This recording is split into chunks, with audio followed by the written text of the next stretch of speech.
Okay, so today what we're going to do is we're going to add hide and show animations to the project that we've been working on. So the first thing we're going to do is open Scratch Grid. We're going to go to the project that we were working on before. So for this first part of the project, in my animation that I have, I've got the two girls talking back and forth, and then they're going to choose to go to the park. And then they walk towards the door. So, and then after that, what's going to happen is it turns the page. One of the things that I don't like is that I really wanted at when those girls were at the door, I wanted them to disappear. So what I'm going to do is I'm going to add under the looks block these hide and show blocks. So I've got the two hide and show blocks right here, and when I add them to my code, I've got the first girl, Ellie. She'll hide right there.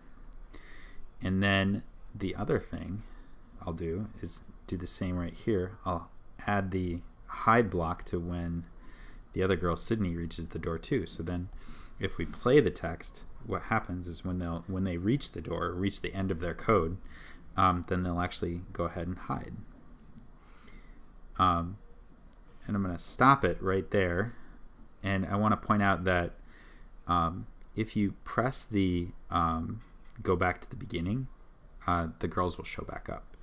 The other thing, like I mentioned in the previous video, I like to think of my blocks as my crayons. Sometimes I, when you're coloring something, you don't always put the crayons back in the box when you're done coloring, or done coloring a particular part. You leave your crayon on the table. So sometimes I like to leave the blocks right on the where the code goes, so that I can actually just press that, and then I can position the girls like I want them, or position the characters. So at any rate, so what I'd like to do, I'd like to actually add another part to my story. So I'm actually going to go ahead and delete this third scene right here. And then what I'm going to do is add another scene. So what I want the girls to do is I want them to come to the park, or come to the, what I'm going to call the zoo. And what I want is a penguin to kind of dive into the water and then come back up. So what I'm going to do is I'm going to find a scene right here, and I've done this before, but I'm going to show you guys how kind of describe my thinking. I'm going to choose this polar scene right here, and the reason I'm choosing the polar scene is that it's got this really cool pond right there, and what I want the penguin to do is jump on from this little island in, and I want him to come up onto the mainland. But unfortunately, the girls are in a more of a warmer climate, at least one that doesn't have any snow, and this one has a ton of snow. What you can do is use the editing tool. So what I did, I chose the when I chose the background, I chose this one right here, and then I chose, instead of pressing the check mark, I chose the editing tool. So I'm going to go ahead and do that right there. And then what I can do is I can go ahead and change this snow right here. I can change it to grass, but just by changing the color. I'm going to go ahead and change some of these mountains as well. There we go. And then I noticed that this water right here is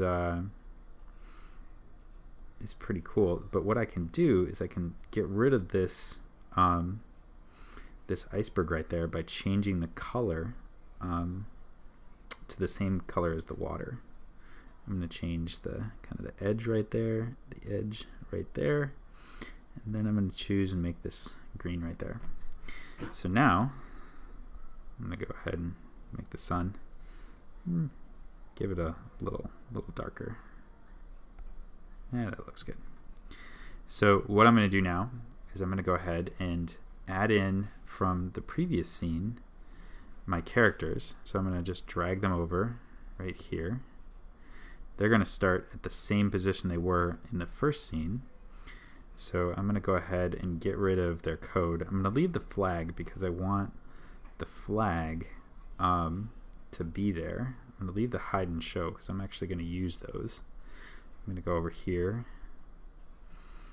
And then I'm going to go and I want both these girls over at the same spot.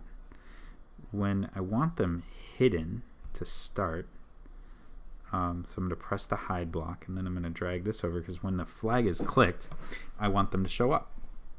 So I'm going to go and code that same thing. I can actually drag this code over to her, and then she'll have it as well. So when I press the flag, she'll hide and then show back up.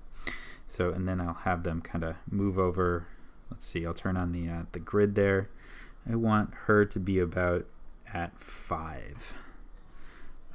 So what I'm going to do, I'm going to make her, she's at 1, and I'll have her move 5 spaces. That'll actually bring her about 6. So 6, and then I'll have the first girl do the same thing.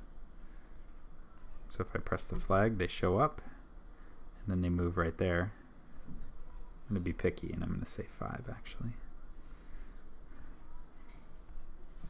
There we go. So we'll start at the beginning. And then I want a penguin, and I want a penguin to jump up, because penguins are nice and fun, especially when you go to the zoo. Nice and fun to watch. So there's a penguin right here. I'm going to press the check mark. I want him to start right there. And again, with the blocks as your crayons, I'm going to use those later.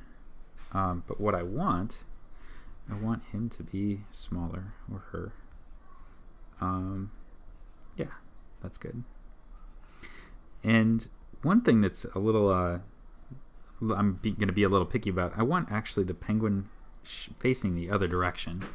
And if you want the penguin facing the other direction, or any character for that matter, all you have to do is grab the direction that you want them to face and click it on the, click the block. So what I've got here, so I've got the girls, I've got them walking over, and they see the penguin.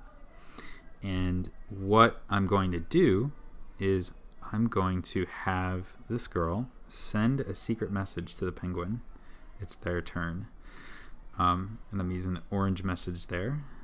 And the penguin, when he gets the orange message, what I want it to do is I want it to go up, over, and down. So what I'm going to do is I want it to go up. Oops. I want it to go up 1, 2, 3. Yeah, 3 looks good. And then I want it to turn.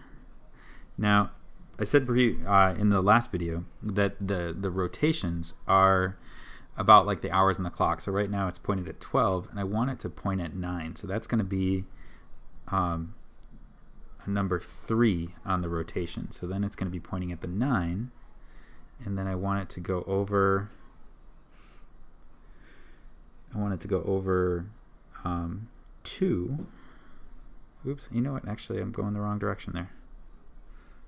I want it to go 2, and then I want it to rotate all the way down. So it's going to rotate 3 more. So if I try it out, see what it looks like. There we go. So now I want it to continue down 3. I want it to go back to the start there. So I press the button right next to the flag. It's going to go down. It's going to go down. Let's say it's going to go down 4, actually. 4, and then it's going to disappear. So then, there we go. So now it kind of went into the water there. So it's right there.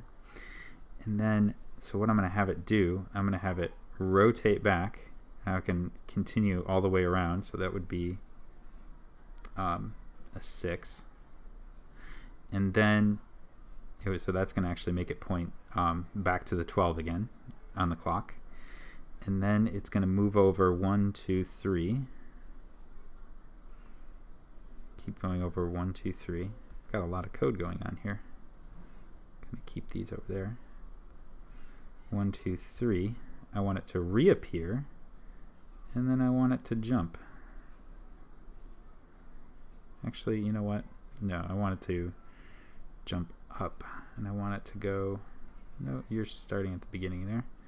So we're there, we're at about 15.3 if my estimations are correct. I want it to jump up 3 and then show up, jump up 3, and then move over 3 and then go down 3.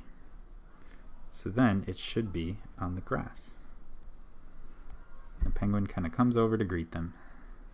And if I've got it right, moves over, shows up, and comes back on the grass. Pretty neat. So what I've done here is I've used hide and show, and then also a lot of the other motion blocks to animate a penguin. Hopefully that will help students animate the characters in their stories. Thanks for watching.